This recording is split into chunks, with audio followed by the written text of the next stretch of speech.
Semi-final இப்படி ஒரு twist நடக்கும் நான் எதிர்பார்க்கவே இல்லை. வணக்கம் கைஸ், இது நாங்கள் நடத்தின ஃபுட்பால் அண்டர் 18 டோர்னமெண்ட்டோட மேட்ச் டெவ்லாகோட பாகம் 3. லீக் ஸ்டேஜ் மேட்ச் எல்லாம் முடிவடைந்த நிலையில் வெறும் 4 டீம் தான் செமிஸ் குவாலிஃபை இருந்தாங்க. டோர்னமெண்ட்லேயே அன்டிஃபீட்டடாக இருந்தது லெஜண்ட்ஸ் எஃப்சி. அடுத்து அவங்களோட ஆப்போனன்ட் பார்த்தீங்கன்னா யுனைடெட் எஃப்சி. இவங்க 2 பேத்துக்கும் தான் ஃபர்ஸ்ட் செமிஃபைனல் நடந்தது. லெஜண்ட்ஸ் எஃப்சி என்னதான் அன்டிஃபீட்டடாக இருந்தாங்களே, ஈஸி வின் பண்ணிடுவாங்க தான் நான் நினச்சேன். ஆனால் என்னோட எக்ஸ்பெக்டேஷனுக்கு அப்படியே ஆப்போசிட்டாக யுனைடெட் எஃப்சி மாசா கேம் பிளே ஆடி 3-0 இந்த மேட்சை வின் பண்ணிட்டாங்க.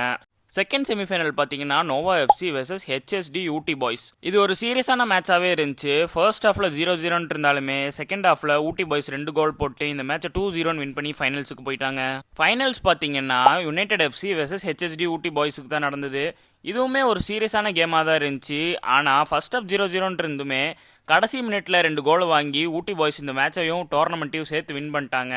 தேர்ட் பிளேஸுக்கு பெனால்ட்டி ஷூட் அவுட் தான் வச்சுருந்தோம். இதில் எல்லா டீமுக்கும் 3 ஷூட் கிடச்சிது.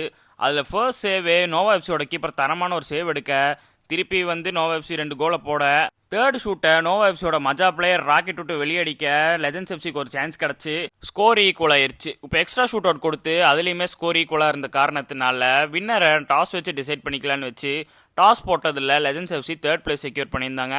இந்த டோர்னமெண்ட்டோட ரன்னர்ஸ் பார்த்தீங்கன்னா யுனைடெட் எஃப்சி, வின்னர்ஸ் பார்த்தீங்கன்னா ஹெச்எஸ்டி ஊட்டி பாய்ஸ்.